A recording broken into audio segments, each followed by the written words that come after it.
Hey there. Have you ever given so much of yourself you have nothing left? hmm I certainly did, especially during Halloween when I was a school librarian. I went all in. I'm talking crazy ball costumes, took my broom and a cauldron that I had.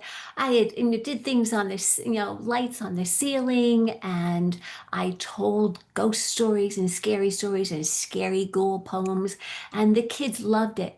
Heck, the teachers would stay. It was usually their planning time. They'd stay and correct papers so they couldn't be a part of it too. And it was so much fun. However, by the end of the week, I didn't even have a voice. I was done. And so I would think, initially the first couple of years, like, hey, Halloween comes once a year. That's okay. I can do that. But over time, I realized it wasn't just Halloween, it was every other big holiday and happened this all the time.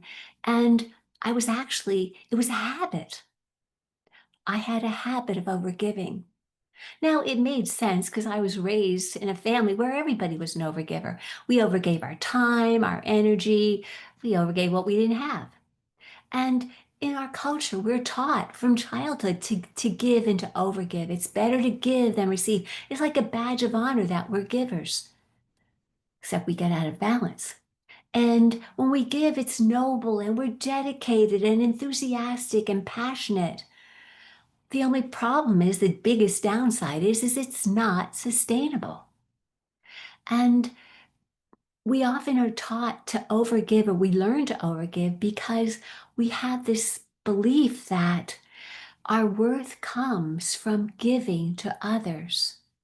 And that's not the truth. You are worthy just because you exist.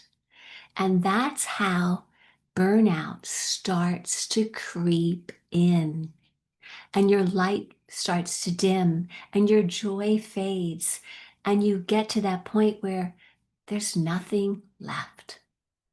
So, if what I'm saying, if this story resonates with you, then first of all, let's take a deep breath. And as you exhale, listen to these questions and maybe not answer them now, but come back to them. The first one is where in your life are you giving when you really don't have anything to give?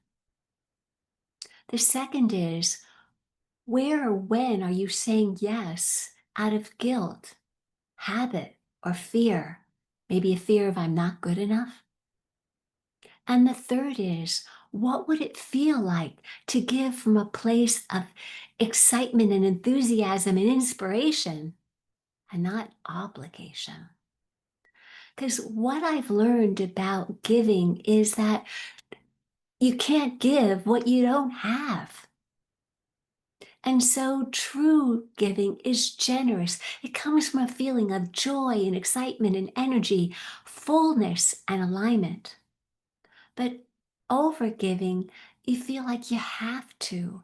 And over time, it's like you lose your voice, you lose your intuition, you lose yourself, and you may end up feeling bitter and exhausted, resentful, drained.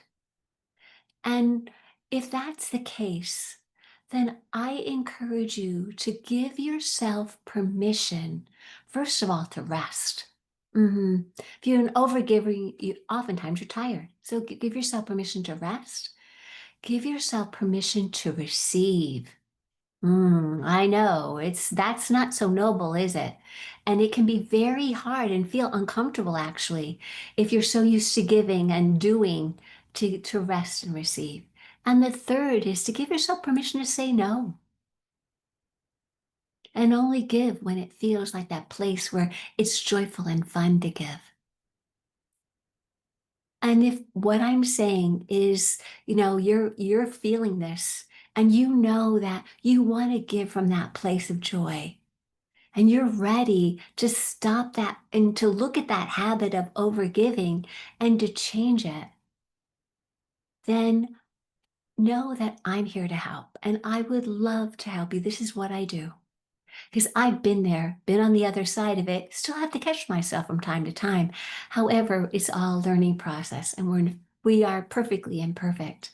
And so know that I offer soul alignment calls. They're complimentary for educators who feel burned out or exhausted or drained, and they really want to come from that place and have that sense of clarity and confidence and clear aligned next steps so that they can live their life and their career, which is part of it, from a place of joy and alignment and fun. Then have a conversation with me. The link is below. And until I see you again, love and blessings and happy Halloween. Namaste.